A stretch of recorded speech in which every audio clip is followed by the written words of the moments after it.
General Hospital spoilers reveal that one of the most suffocating obsessions now tightening its grip around Kai Taylor is the brutal realization that he has become a pariah, not because of something accidental or misunderstood, but because of a choice he made with open eyes and closed heart, a decision that severed the most meaningful connection he ever had.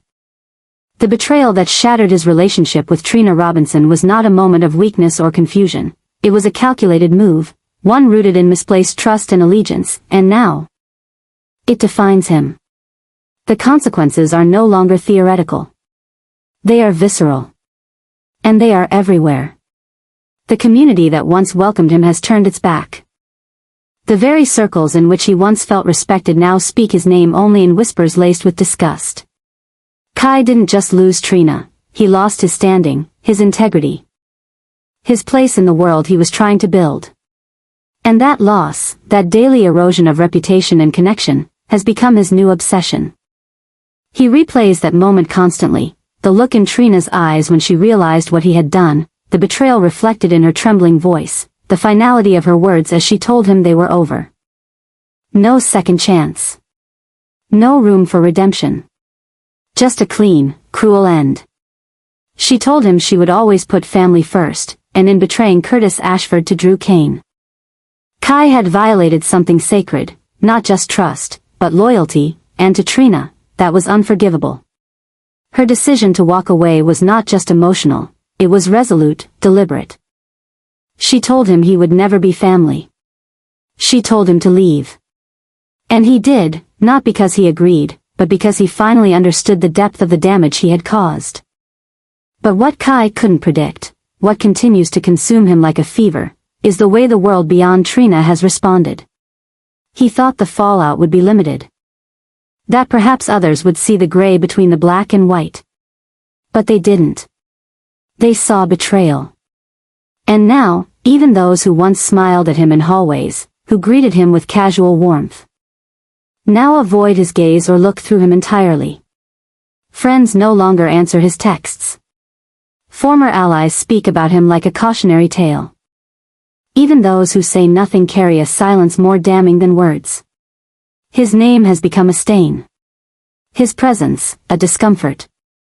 And at the center of it all is the lingering image of Drew Cain, the man he thought was his mentor, the man he believed in enough to risk everything for. But now, that alliance feels like a trap. Drew's manipulation may have been subtle, veiled in promises of future opportunity and moral high ground, but Kai can now see the truth. He was a pawn. A useful instrument. And when the dust settled, Drew still had his power, while Kai was left with nothing but regret. Kai sacrificed love, loyalty, and trust for a vision of righteousness that collapsed the moment Trina walked away from him. The worst part is that Kai still loves her. That love, now severed, doesn't fade, it festers. It fuels his guilt. He sees her face in crowds. He hears her voice in moments of silence. He imagines the life they could have had, rewinds it endlessly in his mind, only to crash again into the wall of his own failure. This isn't just heartbreak. It's obsession. It's torment. It's the psychological punishment of a man who knows exactly what he destroyed and has no one but himself to blame. And yet, the torment doesn't stop with Trina. The ripple effect has extended far beyond her.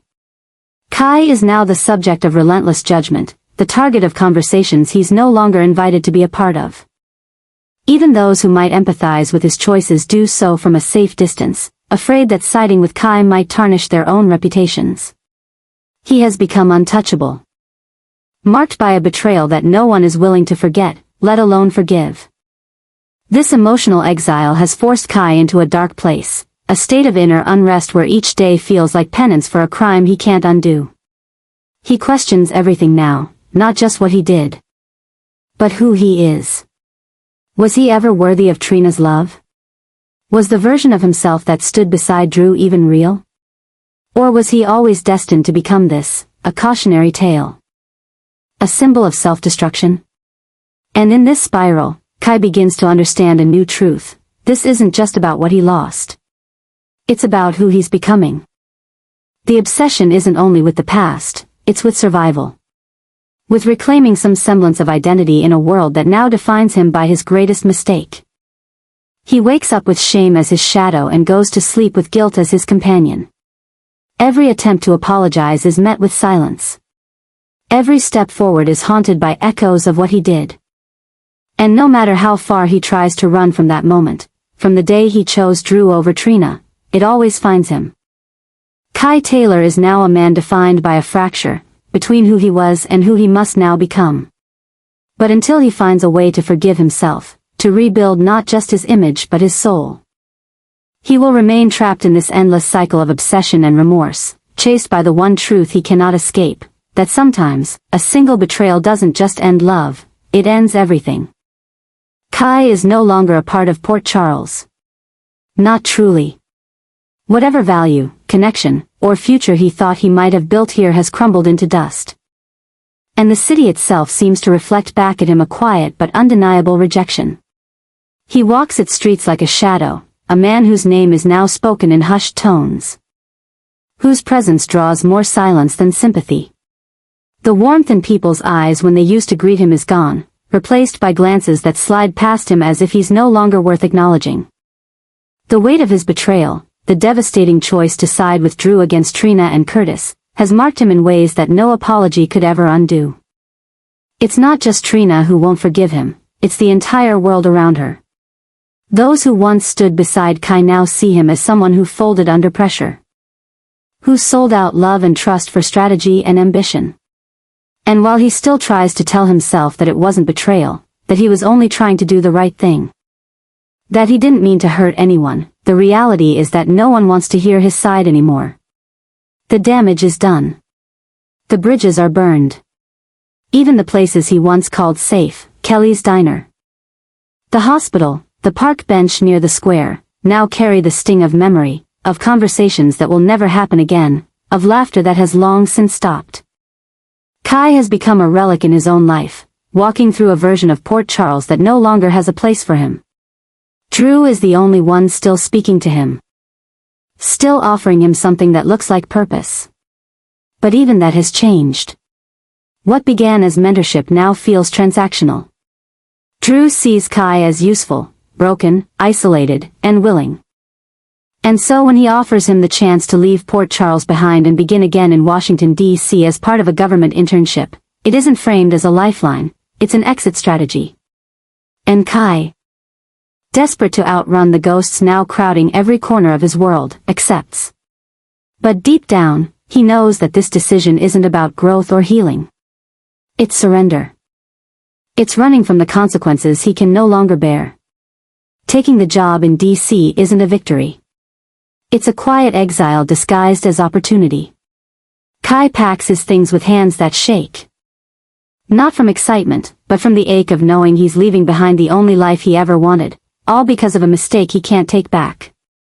He doesn't say goodbye to many people. Most wouldn't want to hear from him anyway. He leaves a note for Trina, not because he expects her to read it, but because he doesn't know how else to say goodbye to the part of himself that still loves her. The note is short, quiet, and filled with regret. He doesn't ask for forgiveness. He knows he's forfeited the right to even hope for it. As the train pulls away from Port Charles, Kai doesn't feel relief. He feels hollow. He's traded one form of pain for another, exchanging the sharp agony of staying for the slow burn of starting over with nothing. Every mile that carries him closer to D.C. takes him further from who he used to be. He tells himself this is necessary. That this is what people do when they ruin everything. They leave. They rebuild. They forget. But even as the city disappears behind him, Kai knows he won't forget. He won't forget the look on Trina's face when she told him it was over. He won't forget how Curtis stared at him with bitter disappointment.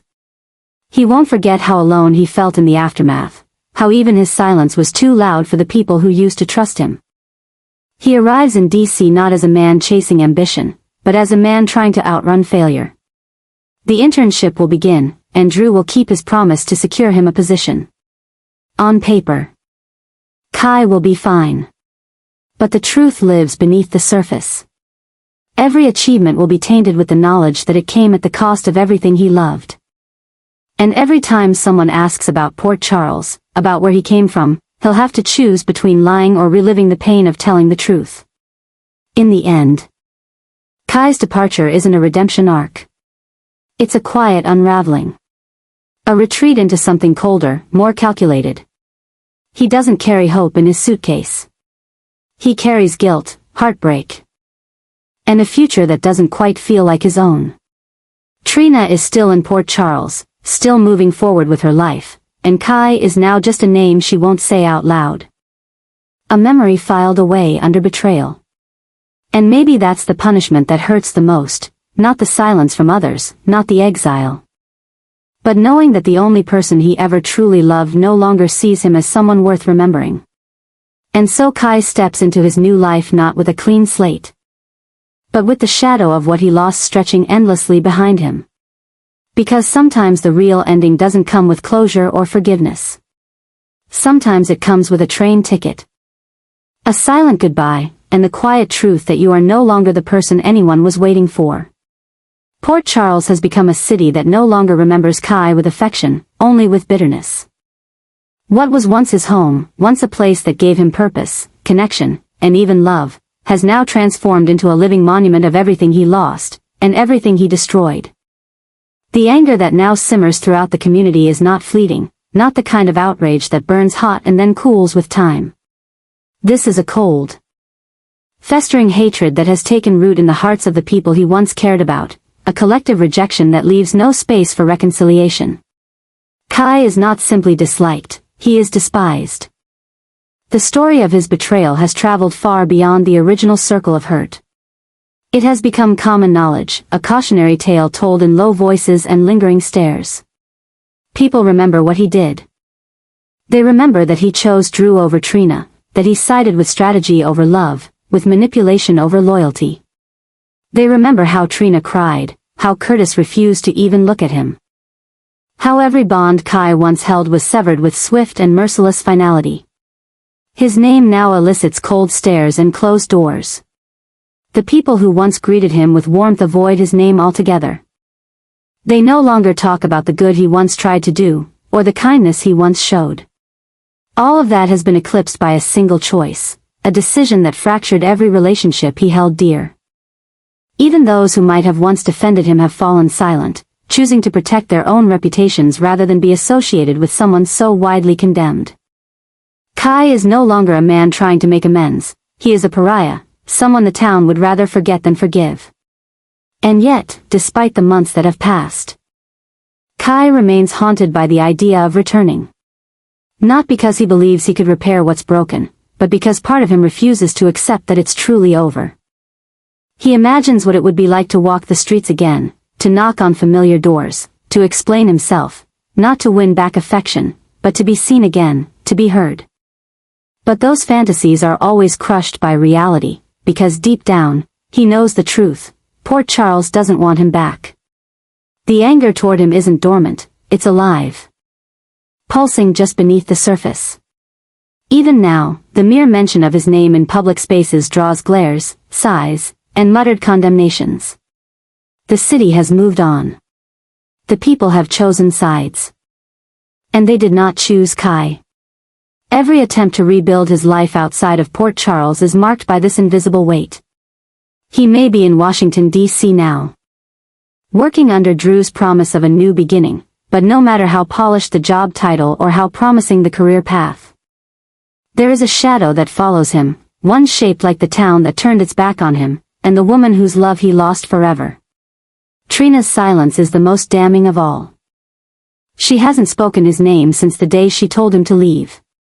Her life has continued, strong, focused, surrounded by people who respect her, and Kai watches from a distance, knowing that he is now only a memory she has buried. That knowledge torments him, more than any insult ever could. Because it means that even her pain has turned to indifference.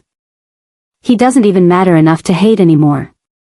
This rejection, this total, irreversible alienation, has grown into something far more than regret. It has become obsession. Not obsession with being forgiven, but with the realization that he no longer exists in the world he once belonged to. He is not missed. He is not remembered fondly. He is a name crossed out of hearts and family trees. And that truth, that permanent exile from the only place that ever felt like home, has created a deep, silent grief that he cannot escape. Not with time. Not with distance. Not with success. Even in DC, surrounded by professionals and new faces, Kai can feel the weight of the city he left behind pressing against his spine. The quiet moments between meetings, the sleepless nights, the moments when he thinks of laughter that used to echo in Kelly's diner or the warmth of Trina's hand in his. All serve as reminders that he is now a man without a place. He carries his guilt like armor, wears it beneath the suits and the professional smiles. And while Drew continues to offer him guidance, perhaps even some twisted form of protection, Kai knows that this is not the life he was meant to live. This is a life built on ruin. The idea of returning is no longer even on the table. He knows now that he will never go back to Port Charles, not because he doesn't want to, but because the city itself would reject him like a body rejecting poison.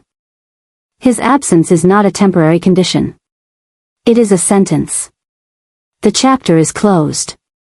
The people have spoken. And Kai, once full of hope, love, and promise, is now just a reminder of what happens when trust is broken and love is sacrificed for ambition. In the end, it's not the betrayal itself that defines Kai, it's the aftermath. The silence that stretches in every direction. The doors that stay locked. The eyes that never meet his. And the unshakable truth that no matter how far he runs, no matter what future he builds, he will always be the man Port Charles turned away. And that will haunt him longer than any punishment ever could. Jens Austin Astrup's upcoming contract expiration has quietly sent shockwaves through the world of General Hospital, not because it was loudly announced or publicly mourned, but because it seals the fate of a character whose downfall has already begun to haunt the narrative of Port Charles in ways that feel disturbingly final.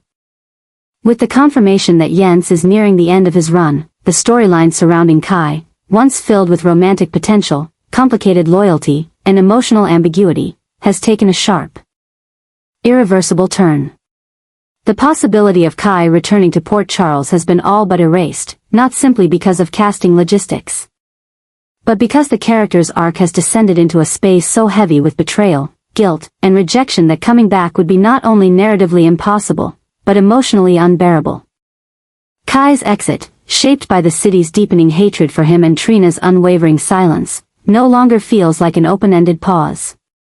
It feels like an ending, cold, quiet, and painfully unresolved. The knowledge that he won't return has created a new kind of obsession around his absence. It's not just that Kai is gone, it's that he's gone with everything broken, with no repair, no closure, no redemption.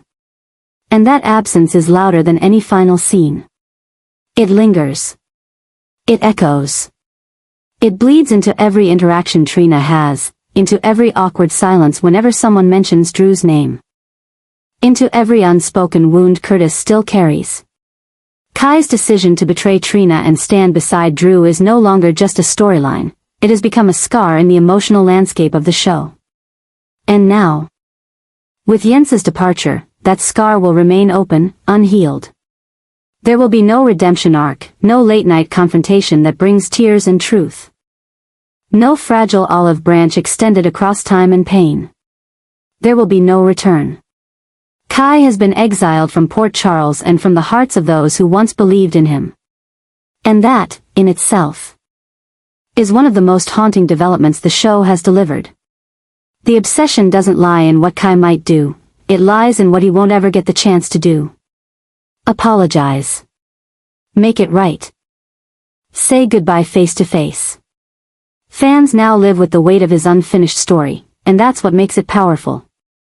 Because sometimes the most devastating narrative isn't the one where someone dies or is punished, it's the one where someone simply disappears, carrying their guilt into silence, their mistakes into exile. Kai's decision to leave Port Charles behind, compounded by the real-life departure of Jens from the show, isn't just a clean exit, it's a thematic explosion. Proof that even in a town used to second chances and last-minute rescues, some betrayals cut too deep. This absence, this finality, is what fuels the new obsession within the General Hospital universe. It's not about what Kai did anymore. It's about how what he did still affects everything in his wake. Trina. Unable to even say his name. Curtis, who cannot bring himself to speak of the betrayal. Drew, who continues on, untouched and calculating, the architect of a fallout he'll never fully admit to.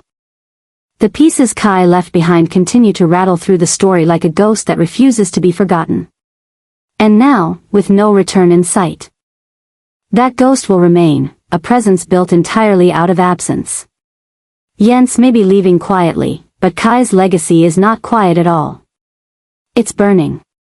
It's haunting. And it's still growing louder in the silences left behind.